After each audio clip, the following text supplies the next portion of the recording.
Bismillahirrahmanirrahim. Assalamualaikum warahmatullahi wabarakatuh. Alhamdulillah pada pagi hari ini saya berkesempatan untuk mengisi kelas multikultural ya, di mana kelas ini kerjasama antara program studi hubungan internasional dengan salah satu lembaga internasional yang bereputasi yang konsen pada pendidikan demokrasi multikultural dan tentu terkait dengan politik yang berbasis kearifan lokal. Nah, saya diminta oleh Pak Gonda menyampaikan materi yang terkait dengan polarisasi umat Islam di Indonesia. Tentu ini bukan kebetulan, materi ini sangat terkait dengan kajian-kajian saya sebelumnya dan relevan dengan hasil riset saya yang juga riset yang kami lakukan itu kerjasama dengan Indikator Politik Indonesia, Lembaga Survei Indonesia yang berorientasi pada menggali data dan informasi seperti apa tren polarisasi umat Islam di Indonesia, khususnya pasca reformasi 1998 sampai 2021. Nah, sebelumnya juga saya coba riset secara pribadi dan sudah saya publikasikan pada jurnal internasional bereputasi tentang polarisasi politik Islam pada sosial media di Pilpres 2019. Kita tahu bahwa Pilpres 2019 itu terjadi polarisasi umat Islam yang sangat tajam. Ya. Dan itu efek dari gerakan 212, gerakan belah Islam, dan terkait dengan kasus Ahok berdampak pada Pilpres 2019 dan terjadi polarisasi yang begitu tajam dan hampir berdampak pada situasi politik nasional yang tidak baik-baik saja gitu. Ya, memang pada saat itu dikhawatirkan akan terjadi kekacauan di mana-mana. Tetapi elit politik kita, Prabowo, Jokowi itu cepat mengambil sikap, mengambil langkah untuk koalisi secara permanen, di mana Prabowo masuk pada kabinet Jokowi. Itu sebenarnya langkah Prabowo untuk menetralisasikan ya, situasi politik yang hampir saja mengacaukan situasi politik nasional kita. Nah, kalau teman-teman ingin baca tentang polarisasi politik Islam Pilpres 2019, silakan akses artikel saya di jurnal International Journal Asian Affairs. Di situ ada tulisan saya yang menurut saya menarik untuk didiskusikan lebih lanjut. Nah, terkait dengan materi yang saya siapkan ini adalah materi berbasis hasil penelitian kerjasama Indikator Politik Indonesia, Lembaga Survei Indonesia, dan saya terlibat di riset itu sebagai dewan pakar ya, dewan pakar untuk menentukan metode penelitian. Penelitian ini berbasis pada data sosial media, media online, dan website resmi organisasi-organisasi Islam yang menjadi objek penelitian ini. Nah, kita lihat. Nah, ini metode penelitiannya menggunakan analisis konten kualitatif. Nah, jadi teman-teman kalau pada umumnya banyak lembaga survei itu data-data terkait dengan data survei, itu data kuanti. Tapi riset ini fokus pada data kualitatif. Karena itu pendekatan risetnya adalah analisis konten. Data, media sosial, media online, dan website resmi. Analisis data menggunakan NVivo 12 Plus, menggunakan aplikasi khusus untuk data-data kualitatif. Nah, ada 168 informan penelitian dari beragam afiliasi organisasi, ada yang berafiliasi dengan kementerian, ini merepresentasikan pejabat publik, itu yang pertama. Kemudian yang kedua, organisasi massa, organisasi masyarakat gitu.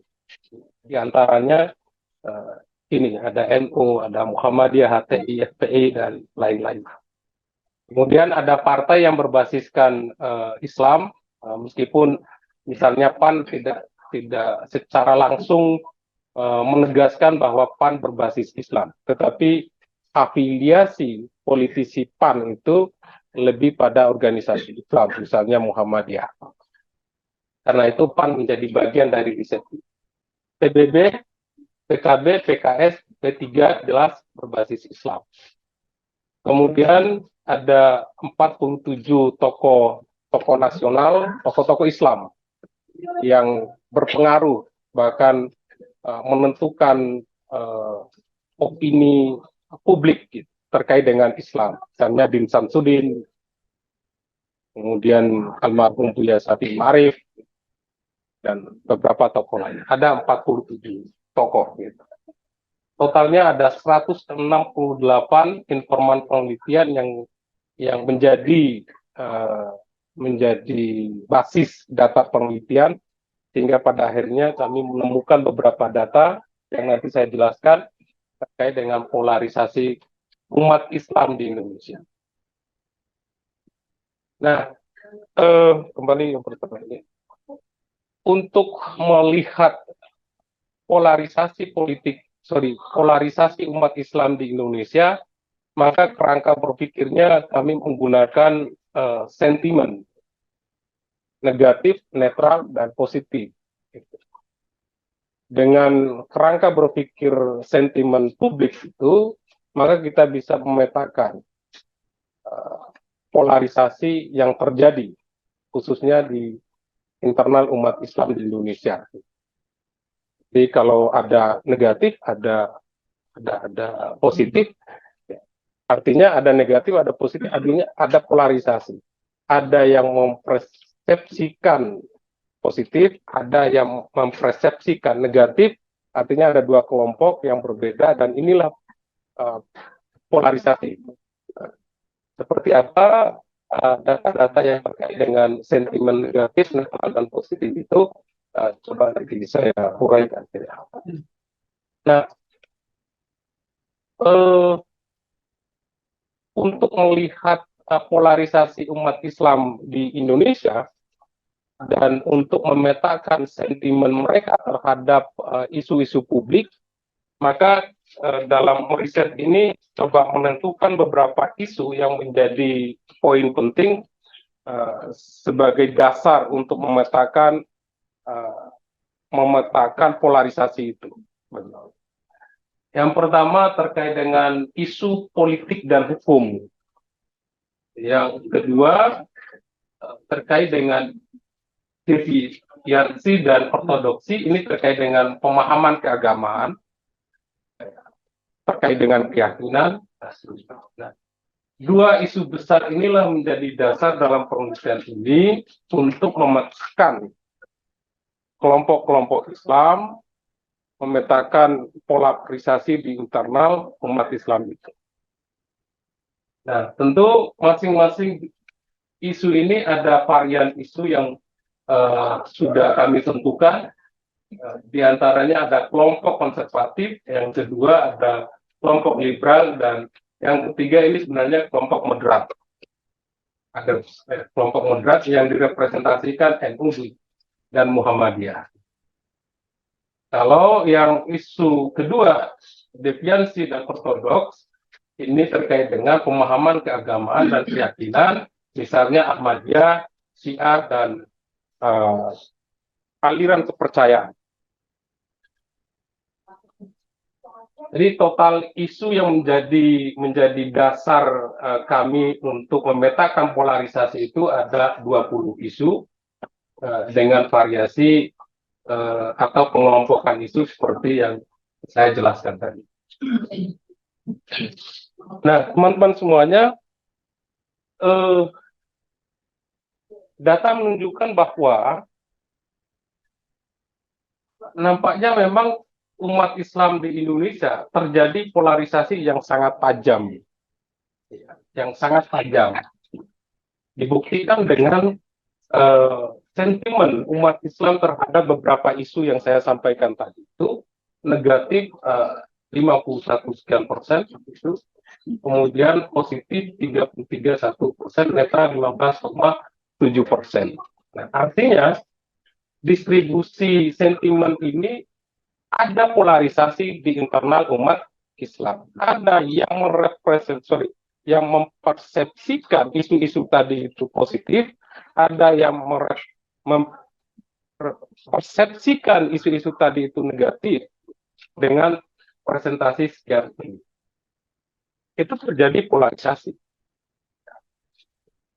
Kalau misalnya persepsi mereka terhadap isu-isu tadi itu 99% positif, maka tidak ada polarisasi. Itu dasarnya untuk mengatakan bahwa ada polarisasi atau tidak. Nah,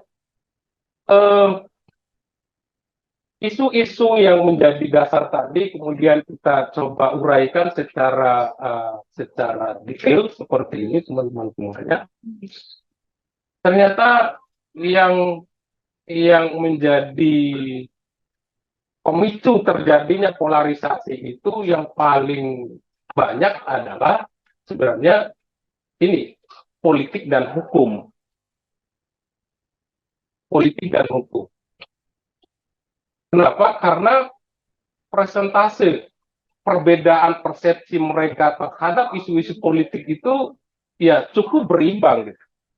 Ya, negatif 48 sekian persen, positif 35%. Keberimbangan persepsi mereka terhadap isu-isu politik itu berarti ada dua kutub kelompok Islam yang memiliki perbedaan persepsi terhadap isu-isu yang tadi saya sampaikan di awal. Nah, sementara isu tentang ini, deviansi dan ortodoksi, itu negatif 71,8%. Artinya, umat Islam di Indonesia itu memiliki persepsi yang hampir sama, yang menempatkan isu tadi adalah isu yang memang negatif. Negatif. Misalnya Ahmadiyah, apalagi Syiah, aliran kepercayaan, itu memang dipandang sebagai isu-isu negatif dan itu dianggap sebagai musuh bersama umat Islam di Indonesia. Meskipun ada yang mempersepsikan positif 9,4%. Tetapi pengaruh angka ini terhadap polarisasi itu tidak signifikan. Apa maksud saya? Kan kecil. Artinya yang melihat aliran kepercayaan Syiah, kemudian apalagi Ahmadiyah, itu hanya sedikit yang setuju dengan itu, hanya sekian persen. Mayoritas mereka tidak setuju dengan itu atau melihatnya negatif. Kemudian isu gender, gender ini ternyata semua hampir ya mayoritas umat Islam di Indonesia melihatnya positif 64,4%. Jadi artinya kelompok-kelompok Islam di Indonesia memiliki persepsi yang sama, memiliki cara pandang yang sama terhadap isu gender itu, dan mereka ingin memperjuangkan itu, Nah, hanya saja ada 26,7% yang melihat isu gender itu tidak tidak perlu diperjuangkan, mungkin dianggap sebagai isu yang bertentangan dengan nilai-nilai Islam atau syariat Islam. Nah, biasanya ini berangkat dari kelompok-kelompok yang ekstrim, konservatif, di antaranya seperti HTI dan FPI. Nah, 26,7% ini bukan angka yang kecil seperti angka yang isu yang ini gitu ya, tapi ini cukup berpengaruh. Dan inilah yang menurut saya selain isu-isu politik dan hukum, juga isu gender itu memberikan kontribusi terhadap jadinya polarisasi umat Islam di Indonesia. Ya, di kampus ini pun ada yang setuju dengan gender, ada yang tidak setuju. Ya. Sebagian pimpinan universitas mengatakan lebih baik merekrut dosen yang laki-laki daripada perempuan, karena dipertimbangkan asas profesionalitasnya. Kalau yang perempuan itu dia akan cuti hamil misalnya, dan ada kemungkinan dia keluar dari kampus karena harus mengikuti suaminya, misalnya begitu ya. Nah, itu terjadi memang di HI itu kan banyak dosen-dosen HI yang perempuan keluar dari HI gitu ya, karena alasan mengikuti suaminya. Di prodi ilmu pemerintahan juga begitu. Karena itu dosen yang laki-laki lebih diprioritaskan daripada perempuan. Begitu. Meskipun itu adalah persepsi yang salah gitu dalam konteks gender. Artinya itu juga menggambarkan ya memang isu gender ini menjadi pemicu terjadinya polarisasi umat Islam di Indonesia. Nah, selanjutnya teman-teman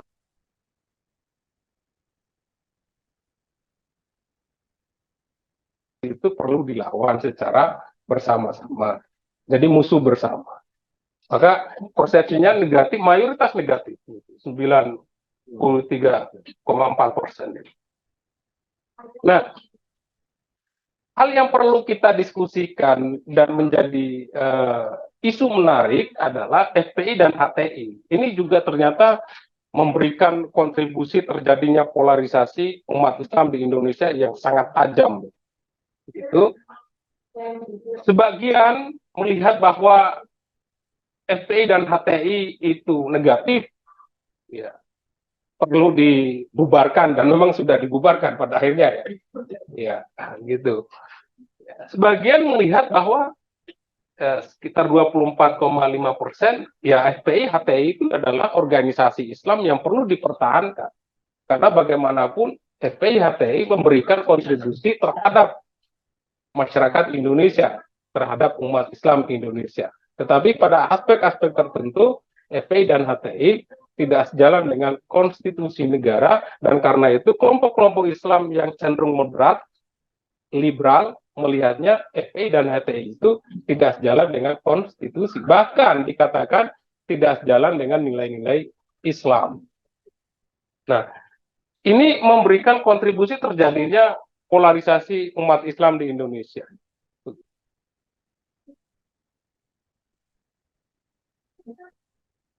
Nah, yang menarik adalah isu 212 dan kami, ternyata mayoritas kelompok-kelompok Islam yang menjadi objek penelitian kami tadi, itu melihatnya ya positif,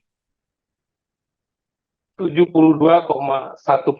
Artinya kelompok Islam pada saat gerakan 212 itu sama-sama memiliki pandangan yang sama terhadap isu yang diperjuangkan pada gerakan 212.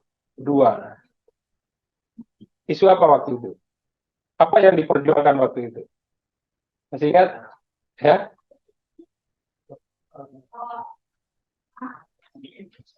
Tuntutan agar Ahok diturunkan dan dipenjarakan karena kasus penodaan penistaan agama. Jadi kelompok-kelompok Islam di Indonesia itu bersatu padu gitu bersama-sama memperjuangkan apa yang ingin diperjuangkan pada gerakan 212 itu. Artinya ternyata kelompok-kelompok Islam atau umat Islam di Indonesia itu dapat dipersatukan dengan isu-isu yang sensitif seperti itu. Penodaan agama, ya, dan lain-lain. Itu bisa dipersatukan. Tetapi tidak selalu bisa seperti gerakan 212. Mungkin kasusnya agak berbeda kalau kita lihat beberapa kasus yang lain. Oke, teman-teman semuanya, itu gambaran polarisasi politik Islam di Indonesia. Nah, ini trennya. Kami coba menggali data mulai 2014 sampai 2021. Nah, secara umum, polarisasi umat Islam mulai 2014 itu berada pada angka yang negatif, ya. Trennya negatif. 2014 yang negatif ini tinggi, kemudian turun secara tajam di 2016, gitu. Di 2016. Kemudian naik lagi di 2017, lagi 2018, dan melandai di 2019. Kemudian naik secara teratur, ya, ini naik 2020, 2021 terus naik. Dan sampai sekarang ini, berdasarkan hasil penelitian saya yang bukan bagian dari penelitian ini, itu polarisasi semakin tajam, terutama pasca deklarasi Anies Caimin. Ini sudah ada kelompok-kelompok Islam yang sangat ekstrim di sini, di kubu ini, untuk menghadapi lawan politik Anies Caimin, di antaranya Prabowo dan Ganjar. Nah, kalau nanti Prabowo dan Ganjar ini menjadi satu pasangan, karena ada isu menjadi satu pasangan, ini polarisasi semakin tajam nanti. Karena Prabowo Ganjar ini dianggap sebagai musuh bersama kelompok-kelompok Islam yang terafiliasi dengan Anies Caimin. Nah, menariknya nanti adalah, teman-teman semuanya, Anies ini merepresentasikan kelompok Islam yang cenderung konservatif, fundamentalis, sementara Caimin ini merepresentasikan kelompok Islam yang apa? Yang moderat, tradisional, NU, Muhammadiyah. Kalau Caimin mungkin relatif yang tradisional. Ya, artinya dua kelompok Islam yang berbeda ini menjadi satu padu untuk memenangkan Anies Caimin. Nah,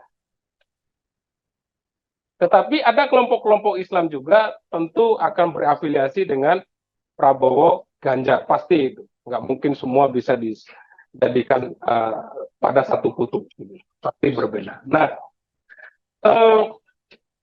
dari data ini, teman-teman semuanya, bahwa polarisasi umat Islam di Indonesia itu ya masih pada polarisasi yang sangat tajam, dan itu menjadi ancaman demokrasi kita. Nanti kita diskusikan. Nah, apa sih yang menjadi pemicu terjadinya polarisasi seperti data yang saya sampaikan? Apa sih pemicunya? Ternyata pemicunya adalah lebih dominan karena urusan politik. Mungkin di awal, ya bukan mungkin, berdasarkan data ini di awal tahun 2014, pemicunya adalah isu agama. Isu agama. Kemudian semakin ke sini, isu politik menjadi dominan sebagai pemicu terjadinya polarisasi.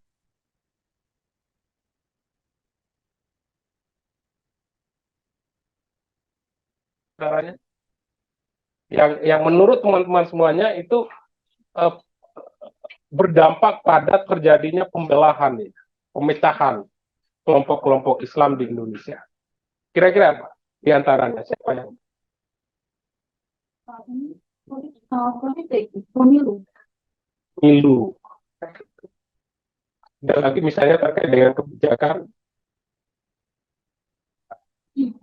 identitas, politik identitas.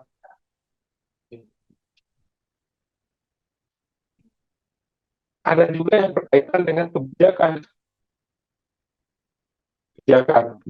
pemerintah yang diskriminasi terhadap kelompok-kelompok Islam. Tetapi sebagian kelompok Islam tidak menganggap itu adalah diskriminasi. Dan kebijakan di era Jokowi ini kan ada beberapa yang dianggap kontroversial. Kontroversial di internal umat Islam sendiri. Dulu hampir ada kebijakan melarang adzan di masjid. Itu tapi nggak sampai dibuat sebagai bagian dari kebijakan. Tapi kalau ada dua persepsi yang berbeda terkait dengan wacana kebijakan itu. Ada yang menganggap setuju, ada yang tidak. Yang setuju ini tentu kelompok-kelompok liberal yang mengedepankan politik yang pluralis terkait dengan tema ini, yang mengakomodir perbedaan dalam beragama. Gitu. Oke. Menurut saya, data ini sangat menarik sekali dan memberikan gambaran kepada kita bahwa tidak selalu isu-isu yang sifatnya berkaitan dengan agama, keyakinan, itu menjadi pemicu terjadinya polarisasi umat Islam di Indonesia. Justru yang menjadi pemicu dominannya adalah politik.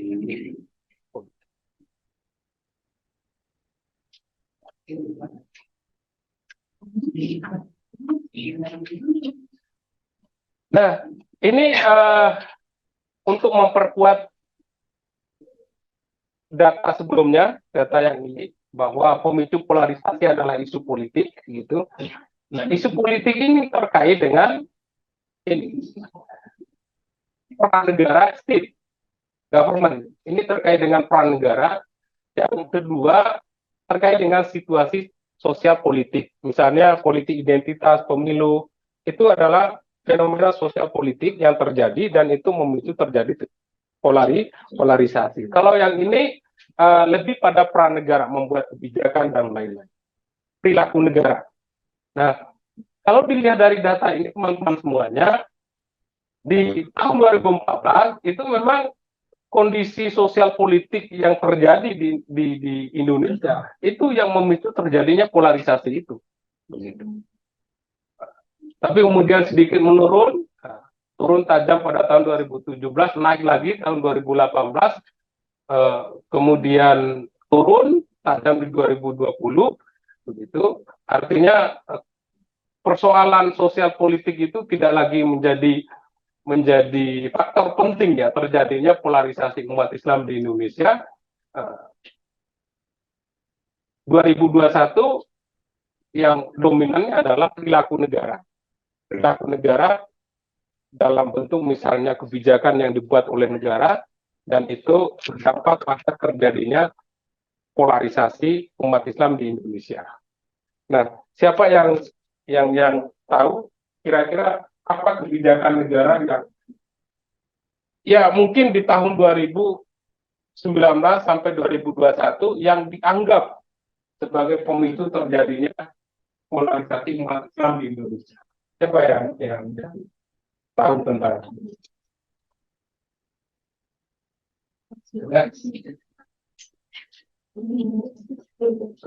Siapa yang tahu? Mbak?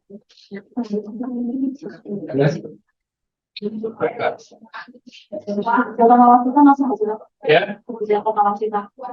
Nawacita.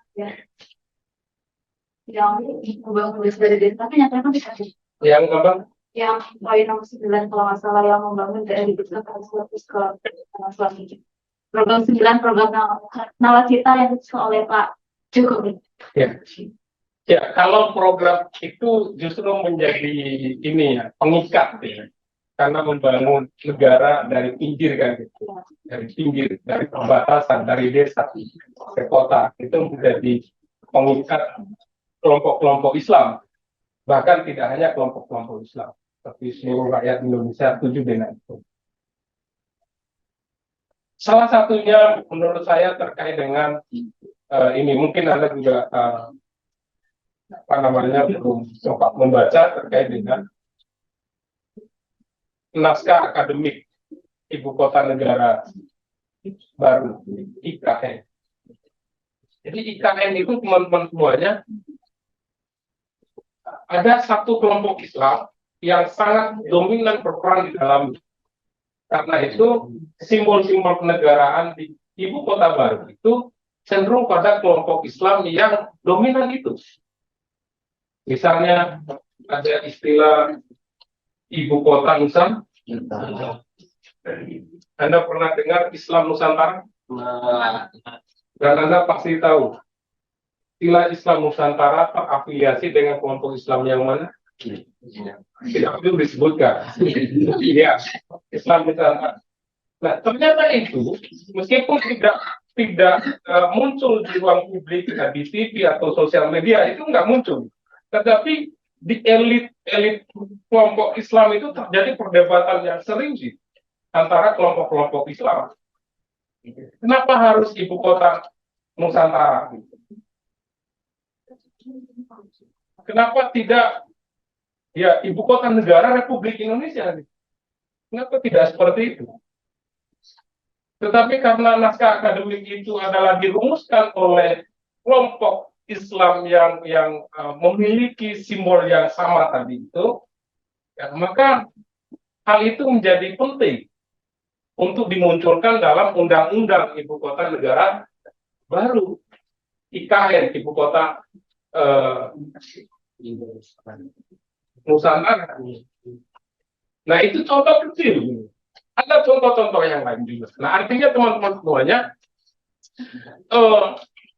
perilaku negara, kebijakan negara itu memang menjadi pemicu utama terjadinya polarisasi umat Islam di Indonesia.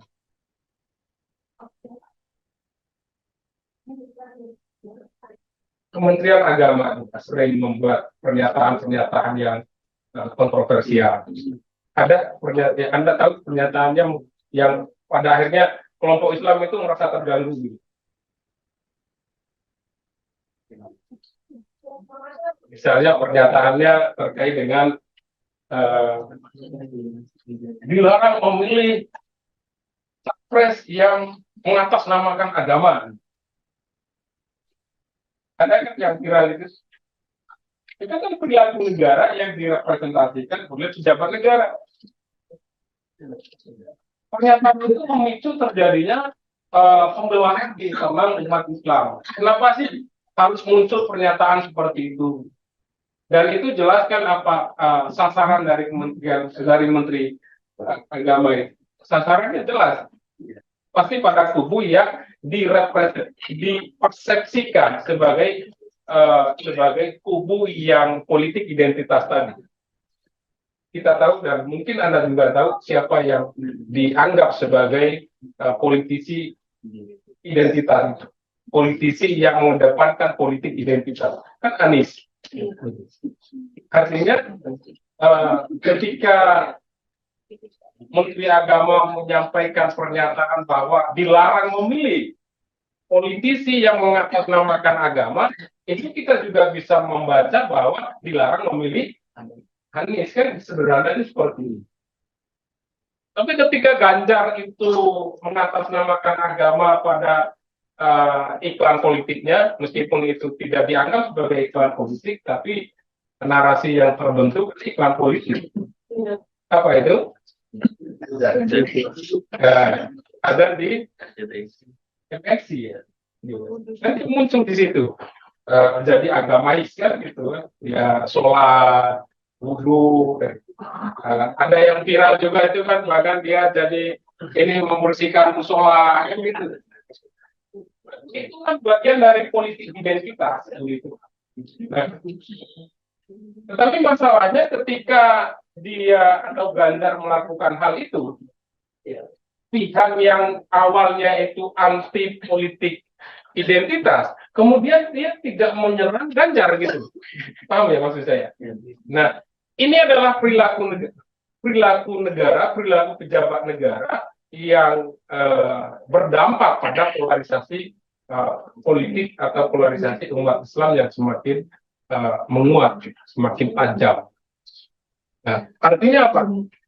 Artinya data ini menurut saya memang menggambarkan situasi politik Islam yang semakin terpolarisasi akibat perilaku negara atau pemerintah.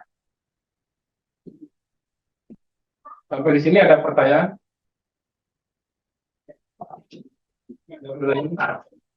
Bisa dipahami apa yang saya jelaskan? Oke, nanti kita akan diskusi kelompok. Saya jelaskan dulu.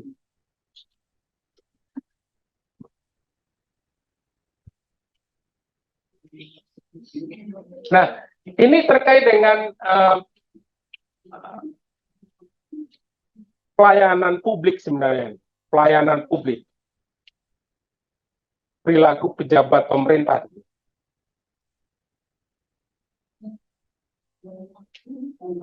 Jadi kebijakan pemerintah, pelayanan yang diberikan oleh pemerintah, itu ternyata saya tidak tahu ini kenapa hal ini terjadi, bahwa umat Islam itu melihatnya, terutama di tahun 2020, kemudian di 2021 juga melihatnya itu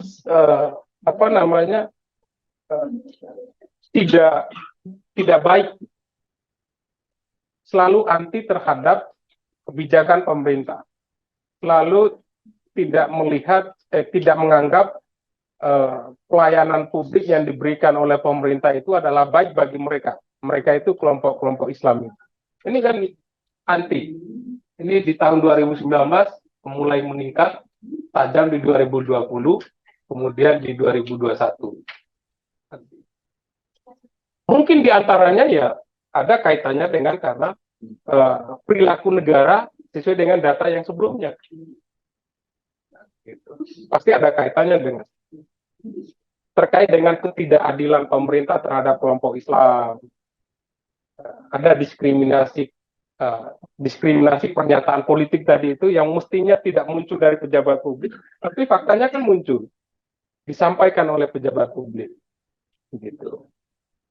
Dan banyak kasus-kasus yang lain yang kemudian kelompok-kelompok Islam itu menganggap negara tidak berpihak pada Islam. Nah, itu banyak gitu.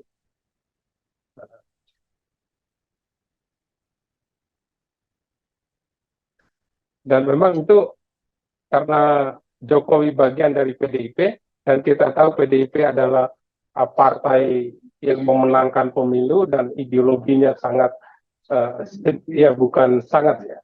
berbeda dari ideologi Islam atau nilai-nilai Islam gitu. Ya pastinya pemerintah di era Jokowi, di era PDIP gitu kan, pasti akan membuat kebijakan-kebijakan yang oleh kelompok-kelompok Islam itu merasa tidak diuntungkan oleh kebijakan itu.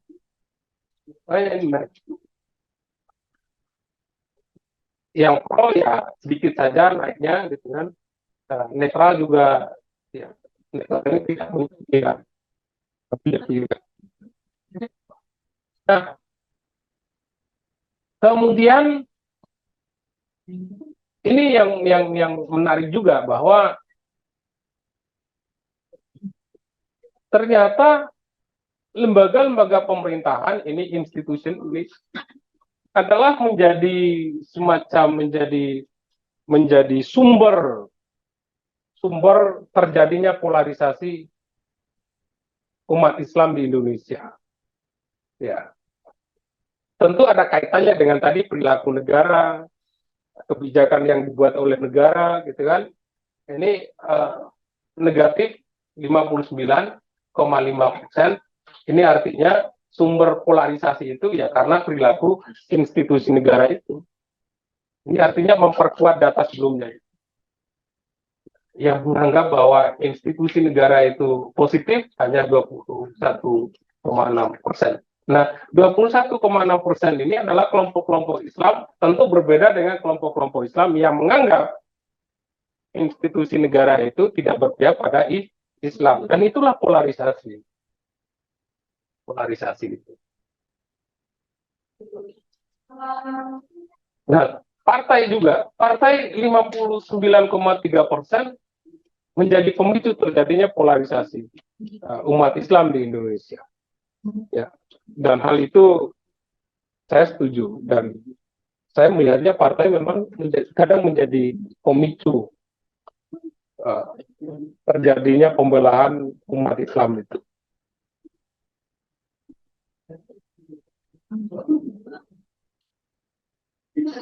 Misalnya sekarang ini kan PBB, PAN gitu, ada di kubu Prabowo atau Gerindra, sementara PKS di kubu Anies, PKB di kubu Anies, kemudian P3 di kubu Ganjar atau PDI.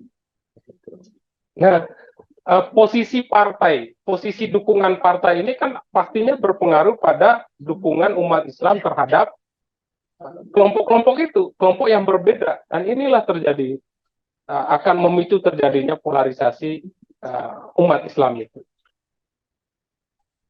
Tetapi di Pilpres 2024 ini nanti nampaknya tidak terlalu tajam polarisasinya. Karena apa? Karena PKS dan PKB berada dalam satu poros koalisi kan gitu kan, di mana dua partai ini sebenarnya kan secara ideologi yang diperjuangkan ini meskipun berbasis Islam, sama-sama berbasis Islam, tapi cara mereka melihat Islam itu berbeda, sangat jauh berbeda. PKS menempatkan Islam yang sangat sedikit konservatif dan fundamental, sementara PKB ini lebih cair, moderat, dan ini Islam yang toleran gitu. Tapi sekarang mereka berada dalam satu koalisi, artinya kemungkinan besar di tahun 2024 nanti tidak terjadi polarisasi yang tajam dibandingkan Pilpres 2019.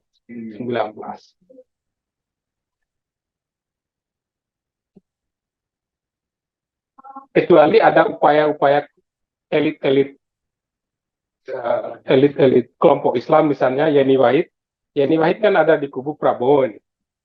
Kalau Yeni Wahid menggerakkan basis massa NU untuk melawan Caimin secara kasar gitu misalnya,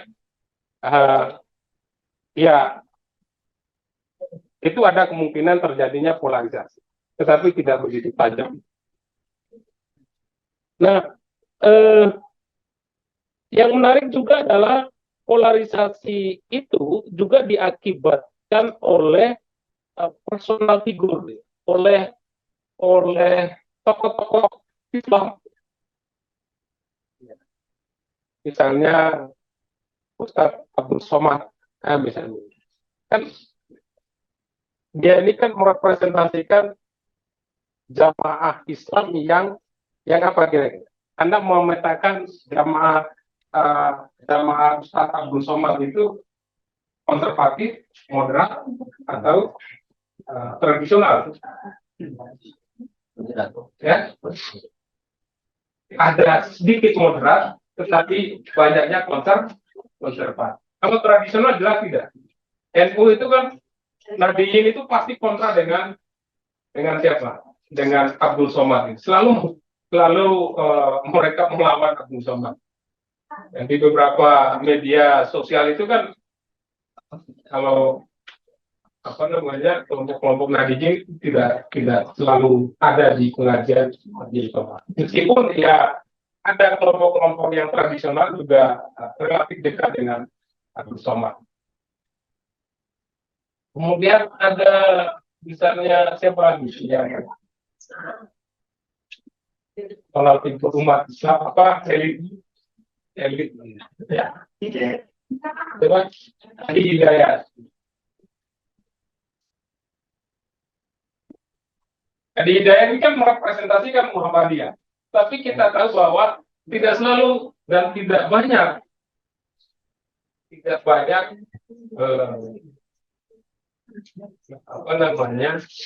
yang setuju dengan Adi Hidayat, meskipun dia bagian dari kader Muhammadiyah. Itu Mas yang terjadi. Nah, kenapa?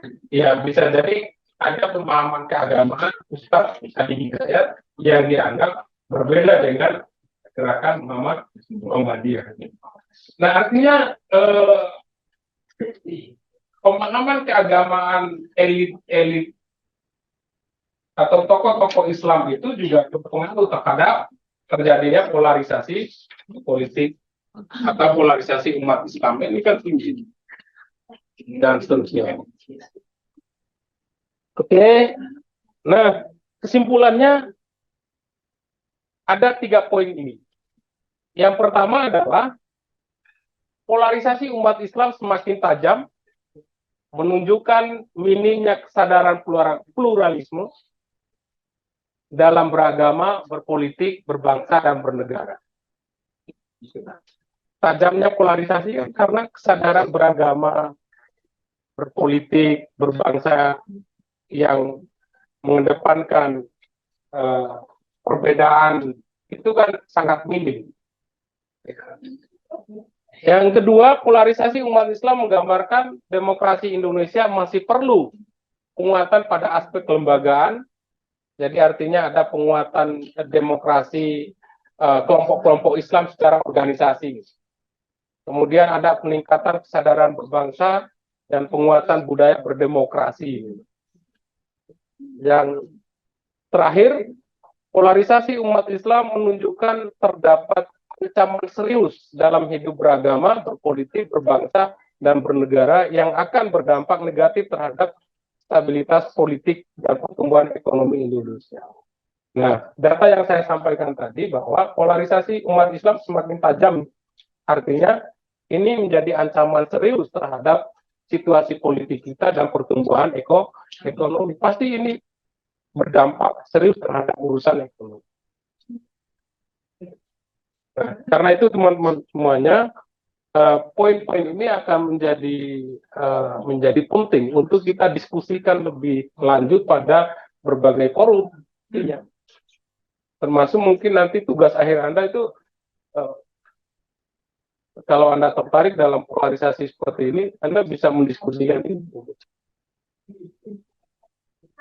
Jadi itu kesimpulannya terkait dengan data apa yang sudah saya sampaikan. Selanjutnya saya ingin forum ini kita coba diskusi lebih aktif, dan karena itu saya sudah menyiapkan tema diskusi. Saya ingin membagi kelompok diskusi menjadi 5 kelompok. Baris. Oke.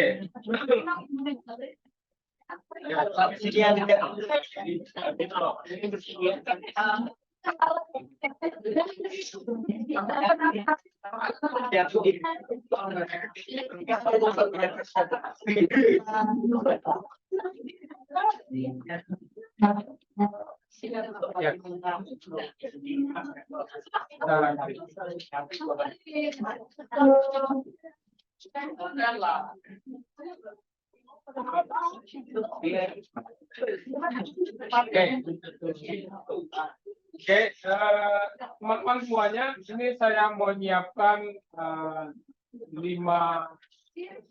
lembar sesuai dengan jumlah kelompok diskusi. Di masing-masing lembaran ini ada pertanyaan yang perlu teman-teman diskusikan, dan saya minta pertanyaan ini teman-teman langsung jawab lembaran ini dengan tulisan tangan.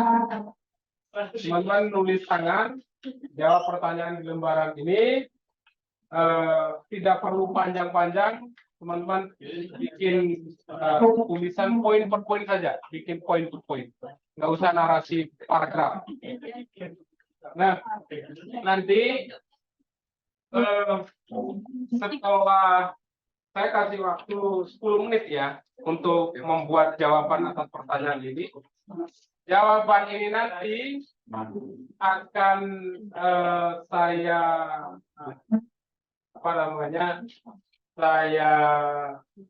geser pada kelompok lain untuk bukan dibacakan, ditanggapi secara lisan, bukan tertulis, secara lisan oleh kelompok lain.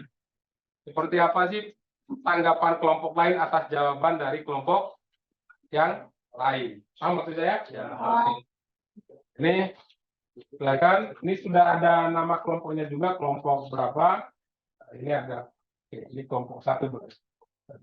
Ini yang ini siapa? Kelompok 2. Tergantung di sini. Ini kelompok satu kelompok ini. Yang yang ini satu kelompok.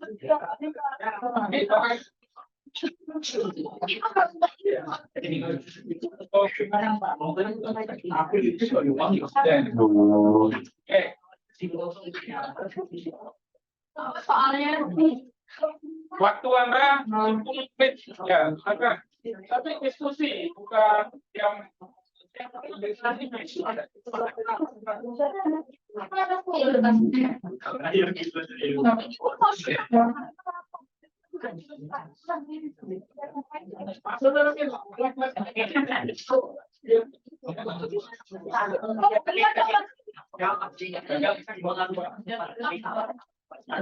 silakan untuk berapa yang tergantung tulisan di lembaran itu.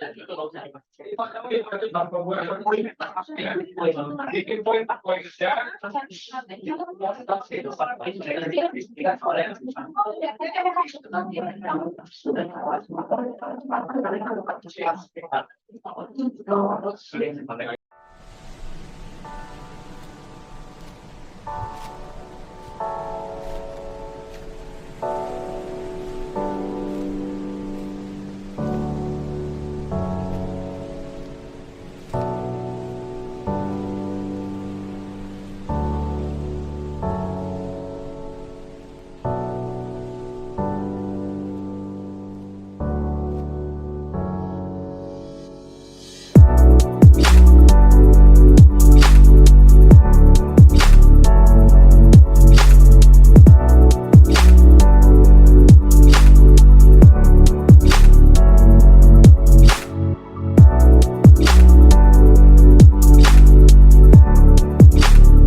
kasih.